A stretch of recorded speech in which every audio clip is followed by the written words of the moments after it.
Assalamualaikum everyone, welcome to Vocab Grow. You learn English with easy lessons. In this lesson, I'm going to teach you some important phrases such as of what, of which, of whom, of whose, of why.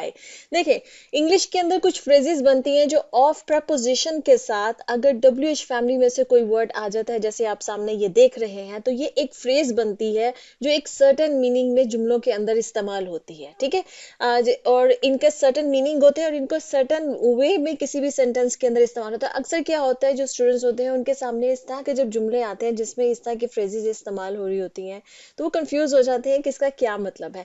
तो आज मैं आपको बहुत ही easy explanation के साथ इनके meanings बता दूंगी, इनको किस तरह से इस्तेमाल किया जा रहा होता है फ्रेजेस के अंदर, सेंटेंसेस के अंदर, वो समझा दूंगी। आज के बाद अगर आपके सामने कोई ऐसा सेंटेंस आता है जिसमें ये फ्रेजेस इस्तेमाल हो रही है, आपको कंफ्यूजन नहीं होगी, ठीक है। आपको कोई किसी किस्म की कोई दिक्कत नहीं होगी उसको समझने में और उसको इस्तेमाल करने में।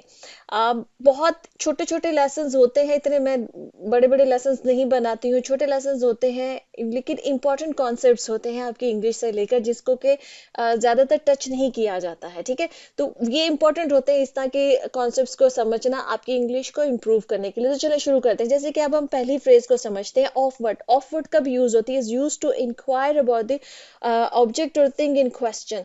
जैसे हम बोलते हैं ना के बारे में, इंग्लिश में, उर्दू में, सॉरी, उर्दू में जब हम इस तरह के जुमले बोलते हैं जिसमें हम कहते हैं ना के बारे में, ये जो के बारे में है ना, इसके लिए हम ऑफ वर्ड इंग्लिश में इस्तेमाल करते हैं, जो कि किसी ना किसी चीज के बारे में जो है ना, जब इंक्वायर किया जा रहा होता है, उसके बारे में जब बात हो रही होती है ना, तो वहां पर ऑफ वर्ड को इस्तेमाल किया जाता है। ये अक्सर जब इस तरह का जुमला आता है ना तो कंफ्यूज करता है, लेकिन मैं अभी आपको एक्सप्लेन करती हूँ, आपको समझ में आ जाएगी। जैसे कि ये पहला जुमला है, कैन यू रिमाइंड मी। अब ये पूरा एक जुमला है कि क्या तुम मुझे याद करवा दोगे। रिमाइंड मी का मतलब होता है याद करवाना। क्या तुम मुझे याद करवा सकते हो या क्या तुम मुझे याद करवा दोगे। Can you remind me of what, के बारे में। अब ये है ऑफ व्हाट, के बारे में मतलब किस चीज के बारे में बात हो रही है, वो अब इसके बाद आता है जुमला कि of what we agreed upon, कि जिसके बारे में अभी हमारी बातचीत हुई है। अग्रीड अपॉन का मतलब होता है कि कोई ऐसी बातचीत हुई है जिसपे आपने दोनों एक किसी बात के ऊपर जो है ना वो राजी हो गए हैं, किसी किस्म की भी कोई रजामंदी हो गई किसी बात पे, ठीक है। तो of what we agreed upon, अगर हम इसको उर्दू में बामुहावरा तर्जुमा करें ना, तो इसका ये तर्जुमा बनता है कि वो बात जिसके बारे में हम दोनों के दरमियान में रजामंदी हो गई है, जो डी, जिसको आप समझ लीजिए डील हो गई है, उसके बारे में तो क्या तुम मुझे रिमाइंड करवा दोगे। यहाँ पर अगर उर्दू में बामुहावरा, लेकिन इंग्लिश में करेंगे ना, तो पहले जुमला बोलेंगे कैन यू रिमाइंड मी, कि क्या तुम मुझे याद करवा दोगे ऑफ व्हाट। अब यहाँ बताया जा रहा है कि किस चीज के बारे में उसने रिमाइंड करवाना है, तो वो जिस चीज के बारे में रिमाइंड करवाना है ना, वो ऑफ व्हाट के बाद जो है ना उसके बारे में बात हो रही है। एक और सेंटेंस देख ले, जैसे कि आई एम नॉट श्योर, मुझे मतलब मैं श्योर नहीं हूँ, मुझे नहीं मालूम, जैसे हम उर्दू में बोलते हैं कि of what the consequences will be. अब वो किस चीज के बारे में श्योर नहीं है, उस चीज के बारे में जब उसने बात करनी है ना, तो वो ऑफ व्हाट यूज करके बता रही कि मतलब नताइज क्या होंगे। अगर उर्दू में बामुहावरा तर्जुमा करूं इसका, तो फिर ये होगा कि नताइज क्या होंगे उसके बारे में मैं श्योर नहीं हूं। उर्दू में इस तरह करके जुमला बनेगा, लेकिन इंग्लिश में थोड़ा उल्टे अंदाज से बनेगा कि वो जो मैं श्योर नहीं हूं ये पहले बोल दिया जाएगा, और अब किस चीज के बारे में श्योर नहीं हूं उसको ऑफ वर्ड, क्योंकि के बारे में इसका जो ना वो जुमले का जो मीनिंग बनता है ऑफ वर्ड का, तो उसको बोल के फिर आप उस चीज के बारे में बात करेंगे। जैसे कि एक और सेंटेंस देख लेते हैं, we need to figure out, हमें जानने की जरूरत है। फिगर आउट का मतलब ये होता है कि जिस चीज के बारे में आपको पता नहीं है आप उसके बारे में जान लें, उसको फिगर आउट करना होता है, ठीक है। तो we need to figure out, हमें जानने की जरूरत है ऑफ व्हाट, किस चीज के बारे में। ऑफ वर्ड हम यूज करके कि बताएंगे किस चीज के बारे में जानने की जरूरत है। Of word the material this table is made, कि ये जो टेबल है वो किस मटेरियल का बना है उसके बारे में हमें जानने की, फिगर आउट करने की जरूरत है, ठीक है। अब उर्दू में हम बामुहावरा करेंगे तो थोड़ा उल्टी सेंस में जुमला जाएगा, मतलब उसकी जो सीक्वेंस है जुमले का वो चेंज होगा कि ये टेबल किस मटेरियल का बना है इसके बारे में हमें जानने की जरूरत है, ठीक है। इंग्लिश में कहेंगे तो हम, तो उसका सीक्वेंस चेंज हो जाएगा। पहले हम बात करेंगे we need to figure out, हमें फिगर आउट करने की जरूरत है। ऑफ वर्ड, अब किस चीज के बारे में फिगर आउट करने की जरूरत है? मटेरियल के बारे में। This table is made of, कि ये जो टेबल है वो किस मटेरियल का बना है। आई गेस कि आपको समझ में आ गया होगा ऑफ वर्ड का जो मीनिंग है, उसका जो यूज है। अब हम सेकेंड फ्रेज देख लेते हैं, ऑफ विच। ऑफ विच हम यूज करते हैं जब हमने कहना होता है to specify a particular item or items within a group or selection।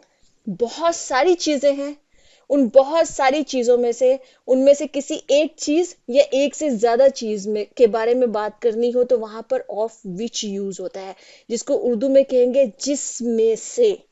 जब हम कहते हैं ना इतनी सारी चीजें हो, भाई ये इतनी सारी चीजें हैं और इनमें से ये वाली चीज मुझे पसंद है, वहां पर ये तो कहना होता है ना इनमें से, जिसमें से, ये जो बात करनी होती है हमने उर्दू में, वहां पर हम ऑफ विच इस्तेमाल करते हैं।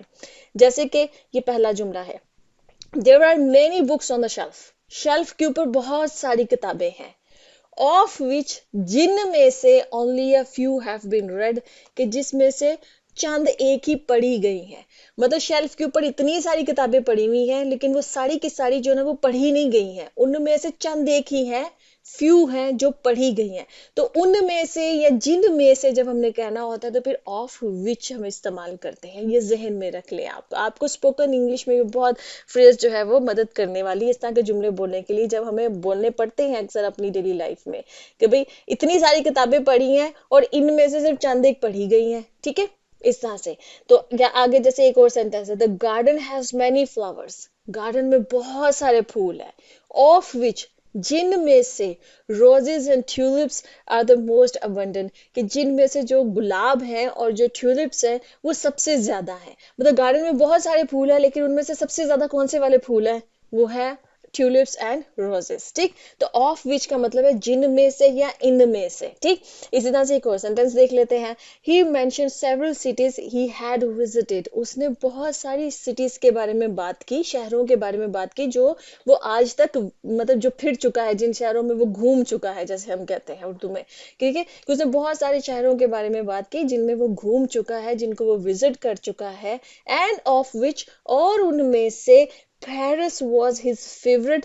जो पेरिस है ना सिटी, वो उसकी फेवरेट है। कोई भी सिटी का यहाँ पे आप जिक्र कर सकते हैं कि ऑफ विच, मतलब इतने सारे जो शहर या वो कह सकते हैं इतनी सारी वो कंट्रीज घूम चुका है, जिसमें से उसको जो है ना वो फ्रांस सबसे ज्यादा जो है वो पसंद है, या जो भी अपना फेवरेट कंट्री आपने बोलना हो या कोई सिटी बताना हो, ठीक है। तो ऑफ विच, जिनमें से। जब एक ग्रुप की बात हो रही है और उसमें से किसी स्पेसिफिक आइटम के बारे में बात करनी है तो फिर हम ऑफ विच को इस्तेमाल करेंगे, ठीक। आई होप कि ये भी आपको क्लियर होगी। अब हम पढ़ते हैं ऑफ हुम। ऑफ हुम हम तब यूज करते हैं जब हमने किसी खास इंसान के बारे में बात करनी होती है, उसकी ऑनरशिप या उसकी आइडेंटिटी के बारे में, किसी खास इंसान के बारे में बात करनी है तो वहां पर हम ऑफ हुम जो है ना वो इस्तेमाल करते हैं। ये बिल्कुल ही ऑफ विच की तरह का है। जैसे हमने ऑफ विच, जब बहुत सारे ग्रुप में की चीजें हैं उनमें से किसी एक चीज के बारे में बात करनी हो तो हम ऑफ विच इस्तेमाल करते हैं ना। लेकिन अगर बहुत सारे इंसानों में से किसी एक इंसान या एक से ज्यादा इंसान के बारे में बात करनी हो तो फिर हम ऑफ हुम इस्तेमाल करते हैं, ठीक है। इसको देख लेते हैं सेंटेंसेस के अंदर, इसको समझ लीजिए, ये ऑफ विच की तरह ही है। जैसे कि she talked about her teachers. उसने अपने टीचर्स के बारे में बात की। अब स्कूल में हमारे या कॉलेज में हमारे या जितना भी हमारा एजुकेशनल जो भी हमारा रहता है, सफर रहता है, जर्नी रहती है हमारी एजुकेशन की, उसमें हम बहुत बेशुमार टीचर्स जो है वो उनसे हम पढ़ते हैं, ठीक है, बहुत सारे होते हैं। तो उनमें से, ऑफ हुम, उनमें से Mrs Khan was her favourite. Mrs Khan जो थी ना वो उसकी फेवरेट थी, ठीक है। अब यहाँ पर टीचर्स की बात हो रही है कि उसने अपने सारे टीचर्स के बारे में बात की कि स्कूल में मेरे ये टीचर्स थे, कॉलेज में मेरे ये टीचर्स थे, यूनिवर्सिटी में मेरे ये टीचर्स थे, और फिर बताया कि उन सब टीचर्स में से उसकी फेवरेट कौन थी? मिसेस खान थी। तो चूंकि अब उसमें से किसी एक के बारे में बात कर रही है वो, तो फिर हम ऑफ विच यहाँ पर यूज नहीं करेंगे क्योंकि ये अब लोगों के बारे में बात हो रही है। तो यहाँ पर हम ऑफ हुम जो है उसको इस्तेमाल करेंगे जब लोगों के बारे में बात करेंगे। जैसे कि ही डिस्कस्ड हिज कोलीग्स, उसने अपने कोलीग्स के, जो उसके साथ काम करने वाले जो लोग होते हैं उनको कोलीग्स बोलते हैं, तो उसने अपने कोलीग्स के बारे में बात की। ऑफ हुम, जिनमें से, Ali is his closest friend, Ali उसका सबसे करीबी दोस्त है। ठीक है, इंसानों के बारे में बात हो रही है तो हम ऑफ whom इस्तेमाल करेंगे, ऑफ विच नहीं इस्तेमाल करेंगे। इसी तरह से शी एड्रेस द ऑडियंस, उसने ऑडियंस से खताब किया, सामने लोग बैठे हुए थे, बेशुमार लोग बैठे हुए थे, उनसे वो खताब कर रही थी, ठीक है, सामने। ऑफ whom, जिन में से, many were experts in the field, जिनमें से बेशुमार ऐसे लोग बैठे हुए थे, जो वो जो ऑडियंस इतनी सारी बैठी हुई थी ना, उनमें से बहुत से ऐसे लोग बैठे हुए थे जो एक्सपर्ट्स थे। एक्सपर्ट्स किसके? फील्ड, कौन सी फील्ड? जिस फील्ड के बारे में वहां पर खताब हो रहा है, ठीक है। मतलब उसने ऐसी ऑडियंस के साथ उसने खताब किया, एड्रेस किया उनको, जो किसी खास एक टॉपिक पे बात कर रहे थे और उस खास टॉपिक के एक्सपर्ट्स उसमें बैठे हुए थे। तो ऑफ हुम, ठीक है, उनमें से, मैनी वर एक्सपर्ट्स, मैनी वर मतलब बहुत सारे ऐसे थे जो कि एक्सपर्ट्स थे उस फील्ड के, ठीक है। आई होप कि ऑफ होम भी जो है वो समझ में आ गया होगा। अब आ जाते हैं जी हम ऑफ हुज। ऑफ हुज हम यूज करते हैं जब हमने कहना होता है जिनका या जिसका, ठीक है। जब किसी खास पर्टिकुलर चीज या इंसान के बारे में, ये ऑफ हुज जो है वो इंसानों के लिए भी इस्तेमाल हो सकता है, चीजों के लिए भी इस्तेमाल हो सकता है, और सेंस क्या बनेगी? जिसका या जिनका, इस तरह के सेंस जो है ना उसमें हम ऑफ हुज यूज करेंगे। जैसे कि she found a wallet on the street, उसे सड़क के ऊपर, यहाँ गली में उसको जो है वो एक वॉलेट मिला, एक बटवा मिला मर्दों का। ऑफ हुज ऑनर, जिसका मालिक, शी वॉज अनअवेयर, जिसका मालिक उसको नहीं पता था, ठीक है। तो जिसका या जिनका के लिए जब अपने बात करनी होती है, जिसकी या जिनकी के जब जुमले बोलने होते हैं तो वहां पर हम ऑफ हुज इस्तेमाल करेंगे।